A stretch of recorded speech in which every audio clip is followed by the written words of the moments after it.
로마서 5장 8절에서 10절까지의 말씀을 저와 여러분이 교독하도록 하겠습니다.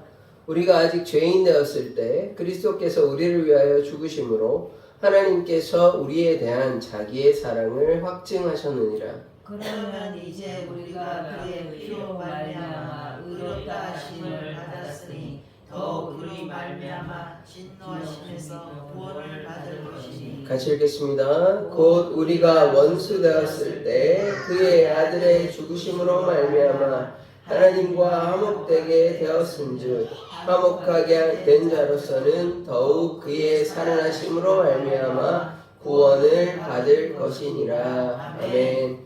하나님의 그 사랑으로 우리를 구원하여 주심에 감사를 드립니다. 예수 그리스도의 이름으로 기도드립니다. 아멘. 우리에게는 소망이 있습니다. 하나님의 영광의 소망인데 그게 누구시냐면 예수 그리스도인 것입니다. 예수 그리스도께서 우리를 위하여 십자가에 달려 돌아가셨습니다. 그 사랑으로 말미암아 예수를 믿는 누구나 다 구원함을 얻는 것입니다. 그것이 우리에게 큰 축복이고 은혜입니다. 제가 이제 몇 번 말씀을 드렸지만 하나님께서 인간을 위해서, 전능한 하나님이 인간을 위해서 죽는다는 건 사실 있어서도 안 되는 일이고 있을 수도 없는 일입니다. 그러나 하나님의 오늘 말씀에도 나오다시피 하나님께서 하나님의 그 사랑을 확증하시기 위해서 우리를 위해서 돌아가셨다는 것입니다. 그러니까 그 기독교의 은혜가 있는 것입니다. 신이 인간을 위해서 죽은 종교가 없어요. 기독교 빼고는. 기독교가 의미가 있는 건 거기에 있는 것입니다. 그래서 예수께서 우리를 위해서 죽으셨다는 것을 기억하면서, 그래서 그러한 우리가 예수를 믿고 있다, 그 구원자 되신 예수를 우리가 따라가고 있다, 우리가 이렇게 믿고 따라가는 자 되기를 원합니다. 자, 그 다음에 8절의 말씀 보도록 하겠습니다. 우리가 아직 죄인 되었을 때 그리스도께서 우리를 위하여 죽으심으로 하나님께서 우리에 대한 자기의 사랑을 확증하셨느니라. 우리가 부족할 때, 우리가 연약할 때, 우리가 죄인 되었을 때 그리스도께서 우리를 위하여 죽으셨습니다. 그리스도께서 죽으신 사건이 그냥 어떤 한 인간의 죽음이 아니라 신이 인간을 위해서 죽으셨기 때문에, 그래서 하나님께서 우리에 대한 자기의 사랑을 확증하셨던 거예요. 자기의 사랑을 보여주신 것입니다, 우리에게. 그러니까 하나님의 사랑이 무엇이냐 얘기하면 기독교에서 좀 막연하죠. 사랑을 우리가 뭐라고 얘기하겠습니까? 부모의 사랑, 이렇게 여러 가지로 얘기할 수 있지만, 가장 강력한 예가 뭐냐? 가장 강력한 사건이 뭐냐? 십자가입니다. 십자가. 하나님께서 우리를 위해서 돌아가셨다는 거, 예수께서 우리를 위해 돌아가셨다는 게 강력한 하나님의 그 사랑의 증표인 것입니다. 그래서 그 사랑 때문에 우리가 여기 나와 있고, 그 사랑 때문에 이렇게 예배하고, 그 사랑 때문에 우리가 주님 닮아가려고 애쓰는 것입니다. 그래서 그 사랑 따라가면 우리에게 구원이 다 있습니다. 그것이 우리에게 큰 은혜가 되는 것이죠. 자, 9절 말씀. 그러면 이제 우리가 그의 피로 말미암아 의롭다 하심을 받았으니 더욱 그로 말미암아 진노하심에서 구원을 받을 것이니. 예수의 피로 말미암아 우리가 죄 사함을 얻었습니다. 예수의 피가 아니면 이 세상에 아무도 구원을 받을 자가 없는 것이, 죄 사함을 받을 수 없으니까. 그래서 예수의 피는 강력한 능력이 있습니다. 어떤 능력이 있냐? 인간의 모든 죄를 사하여 주는 권세가 있는 거예요. 그래서 예수의 피의 권세를 믿기만 하면, 예수 보혈의 능력을 믿기만 하면 우리의 모든 죄가 사함을 얻습니다. 그리고 앞으로 지을 죄도 주님께 고백하면 용서해 주시는 것이죠. 단번의 제사로 거룩하게 해주셨습니다. 히브리서의 내용은 단번의 제사예요. 2번, 3번, 4번이 아니고 예수님께서 십자가에 단번에 돌아가심으로 우리의 죄를 사하여 주셨습니다. 그래서 우리를 진노에서 구원으로, 사망에서 영생으로 옮겨 주셨어요. 그것이 우리에게 큰 은혜가 되는 것입니다. 자, 10절 말씀.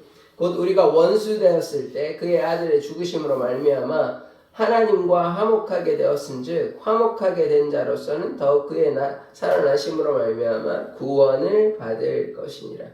우리가 원수되었어요. 하나님과 원수되었는데 이 원수된 것을, 단절된 관계를 회복시키신 분이 예수 그리스도시죠. 그래서 예수 그리스도로 말미암아 하나님과 이제 관계가 회복된 것입니다. 그래서 이제 예수님을 우리가 뭐라고 부르냐면 화목 제물이라고 그럽니다. 화목 제물, 화목해 하신 제물. 그래서 화목 제물이 되셨기 때문에 또 이렇게도 얘기하죠. 6월절 어린 양. 왜냐하면 예수님께서 돌아가신 날이 6월절이에요. 그래서 구약의 그 사건과 신약의 사건은 데칼코마니처럼 이 쌍둥이처럼 이렇게 딱 들어맞는 것이 6월절, 초실절, 7.7절 우순절이잖아요. 마찬가지예요. 6월절 십자가 예수님께서 돌아가시고 3일만 초실절 부활하시고 그 다음에 우순절 성령 강림하셨잖아요. 똑같다니까요. 서로 겹치는 거예요. 그러니까 구약에 뭐 이 사건이 그냥 구약이 그냥 사건으로 끝나는 게 아니에요. 신약에도 여전히 실행되었잖아요. 6월절 어린 양이 누구시냐니까 예수님이시라니까요. 그리고 3일 만에 부활하신 게 초실절이라니까요. 처음 열매. 그 처음 열매가 이제 보리 이런 거 수확에 감사해서 처음 열매 드리는 것이고 그 다음에 이제 50일이 지나고 오순절이 돼서 그때는 추수로 감사해서 드렸지만 지금 성령께서 오셨잖아요. 그래서 우리 안에 성령이 계시다는 것을 우리가 늘 기억해야 하는 것입니다. 그래서 우리가 예수 안에 거하는 자, 성령 안에 거하는 자 되어야 하는 것이죠. 그래서 화목하게 하여 주셨다. 이제 우리가 더 이상 뭐 진노의 자녀가 아니고 죄의 노예가 아닙니다. 죄 가운데 거하는 것이 아니라 우리가 어디 거하냐? 은혜 가운데 거하는 것입니다. 이것이 어떻게 가능하게 되었냐? 예수 그리스도께서 우리를 위하여 십자가에 단번에 제사로 화목제물로 유월자 어린 양의 피로써 우리를 정케하여 주셨기 때문입니다. 그것이 아니면 이 땅에 하나님께 나아갈 수 있는 방법은 없어요. 예수 그리스도 오직 예수 그리스도의 피로만 우리가 하나님께 나아갈 수 있는 것입니다. 그러면 그 피가 왜 능력이 있냐? 아까도 말씀을 드렸지만 하나님의 피이기 때문에 그렇습니다. 예수님이 그냥 인간이 아니에요. 인간이라 그러면 우리는 뭐 헛것이 있는 겁니다. 인간을 왜 우리가 믿을 필요가 없죠. 그냥 뭐 선지자의 한 명이다 그리고 유대 사람 중에 한 명인데 우리가 그런 예수를 왜 믿습니까? 인간이 아니라는 거예요. 전능하신 하나님이 인간이 되었고 그리고 인간이 되었고 죽음으로 끝난 게 아니라 부활하셨다는 말이에요. 그러니까 그 말은 뭐냐면 하나님이란 말이에요. 하나님. 그러니까 하나님이 예수님께서 하나님 되심을 우리가 믿기 때문에 그래서 우리가 예수님을 믿고 따라가는 거예요. 그러면 거기에 구원이 있다는 것입니다. 그래서 우리를 위해서 십자가에 달려 돌아가신 그 예수를 믿고 따라가는 자 되기를 원합니다. 이제 오늘 말씀에서 이제 정리를 하면 하나님께서 자신의 독생자를 보내주심으로 하나님의 그 사랑을 우리에게 확증하여 주셨어요.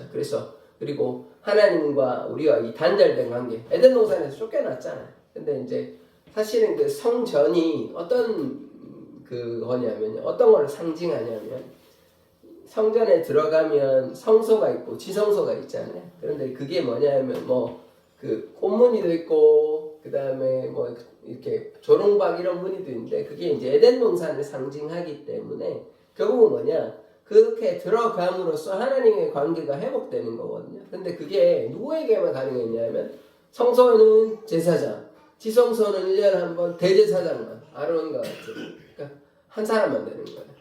제사장은 아론 지파만 되는 아론 가문만 되는 거죠. 그러니까 아무나 되는 게 아니에요. 레위 지파라고 되는 게 아니에요. 레위 지파가 제사장이 다 되는 게 아니에요. 아론의 후손만 제사장 되고 그 다음에 그 중에 대제사장은 아론 직계 그래서 뭐 엘리에셀 이런 사람들만 이제 대제사장이 있는데 그런 사람들만 성소 지성소에 들어가는 거예요. 근데 지금은 그렇지 않습니다.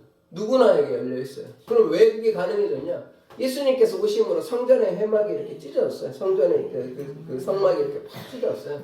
그렇기 때문에 누구나 지성소에 들어갈 수 있습니다. 그 말은 뭐냐면 우리가 하나님 만날 수 있다는 것입니다. 누구나. 그러면 우리가 뭐냐? 우리가 대제사장이라는 거예요. 우리가 제사장이고 대제사장이고 우리가 왕 같은 제사장이기 때문에 하나님께 나아갈 수 있다. 그것을 가능하게 하신 분이 예수 그리스도신 거예요. 그래서 예수 그리스도께서 또 예수 그리스도께서 또 대제사장 되시잖아요. 그래서 이제 단번에 길을 다 열어놓으셨기 때문에 그래서 누구나 제한 없이 누구나 예수를 믿기만 하면 하나님께 나아갈 수 있다. 이것이 우리에게 큰 은혜가 되는 것입니다. 그래서 우리의 정체성을 꼭 기억하셔야 돼요. 우리가 그냥 예수 믿으면 뭐 아무것도 아닌 게 아니라 예수 믿으면 하나님의 자녀고 예수 믿으면 우리가 왕 같은 제사장이고 또 거룩한 나라라는 사실을 기억해야 돼요. 하나님의 자녀라는 게 대단한 특권입니다. 아니 뭐 전능하신 하나님께서 아버지가 되시고 우리를 자녀 삼아 주셨다는 게 이게 대단한 특권이에요. 그냥 전능한 하나님이고 우리는 그냥 하나님을 따라가는 종이고 이런 관계가 아니고 친밀한 관계가 있다는 거예요. 아버지가 되시고 자녀가 된다는 거는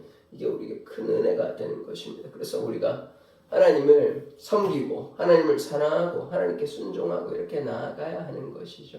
하나님이 멀리 계신 분이 아니십니다. 어디에 계시냐? 내 마음에 계시죠. 내 안에 계시죠. 그래서 그 하나님의 말씀에 순종하고 날마다 말씀과 기도를 가까이 하고 어떻게 하면 우리의 삶을 통하여 하나님의 그 이름을 영화롭게 하고 하나님의 말씀에 순종하여 하나님의 나라를 확장할 수 있도록 우리가 헌신하는 삶을 살아야 하는 것입니다.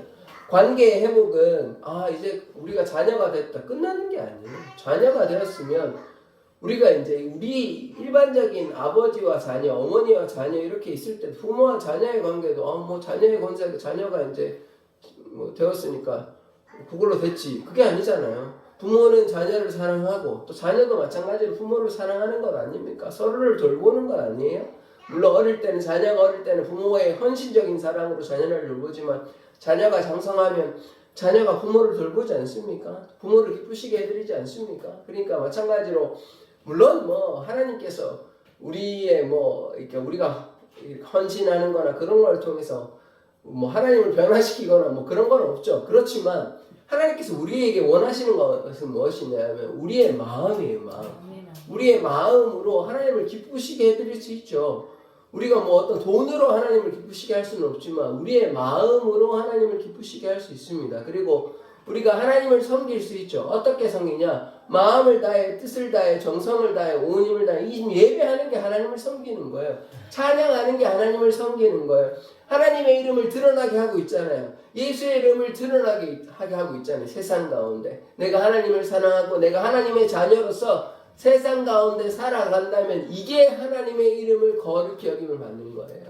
우리의 삶을 통해 저 사람은 하나님의 자녀인데 저 사람의 삶을 통해 저 사람이 믿고 있는 하나님이 참 좋으신가 보다. 저 사람이 참 하나님의 이름을 위해서 하나님의 나라를 위해서 교회를 위해서 헌신하는 것을 볼 때에 그들이 우리의 선한 행위를 볼 때에 하나님을 찬양하고 하나님을 높여드리는 것 아닙니까? 그래서 그것을 통해서 하나님께서 영광 받으시는 거예요. 그것이 우리가 하나님을 섬기는 방법입니다. 그래서 우리가 관계가 회복되었으면 화목제물 대신 예수 그리스도를 우리가 믿는다면 우리가 뭐 해야 됩니까? 이제 예수 따라가야죠. 예수님 말씀 따라 순종하고 예수의 증인되고 하나님을 마음을 다해서 사랑하고 이웃을 또한 내 몸과 같이 사랑하고 예수를 증거하고 전하는 자 되어야 하는 것입니다. 그것이 하나님께서 예수를 보내신 거고 예수께서 우리에게 명령하신 것이에요. 그래서 우리가 그 명령에 순종하고 나아가는 자 되기를 원합니다. 그러하다면 하나님께서 우리의 삶을 지켜주시고 돌보아 주시는 것입니다. 하나님께서 하나님의 자녀를 절대로 내팽개치시거나 소홀히 하시거나 나몰라 하지 않으십니다. 구약에 이 어리석고 우둔하고 자기 마음대로 불순종해서 그렇지 하나님께 순종하고 나아가면 얼마나 많은 은혜를 베풀어 주셨습니까? 나라도 세우게 해주시고 먹을 거 입을 거 마실 거 다 채워 주셨습니다. 마찬가지라는 거예요. 우리의 삶을 하나님께서 도와주시기 때문에 우리가 날마다 주님께 순종하는 삶 살아가기를 원합니다. 자, 오늘 말씀에서 하나님께서 하나님의 사랑을 우리에게 보여주셨어요. 그리스도의 그 십자가의 사건으로 보여주셨기 때문에 날마다 그리스도의 그 십자가를 부여잡고 그 십자가로 말미암아 내가 구원을 받았고 십자가를 바라보며 십자가 군병되어서 예수 바라보며 예수만 따라가는 사랑의 교회 성도들 되기를 원합니다. 기도하겠습니다. 하나님, 우리의 마음대로 우리의 생각대로 살아가는 것이 아니라 화목제물로 오신 예수 그리스도의 그 사랑을 날마다 기억하며 하나님께서 우리에 대한 자기의 그 사랑을 확정하여 주셨기에 이제 예수 그리스도의 그 사랑, 십자가 바라보며 믿음으로 순종의 삶을 살아가는 사랑의 교회 성도들 되게 하여 주시옵소서. 예수 그리스도의 이름으로 기도드립니다. 아멘.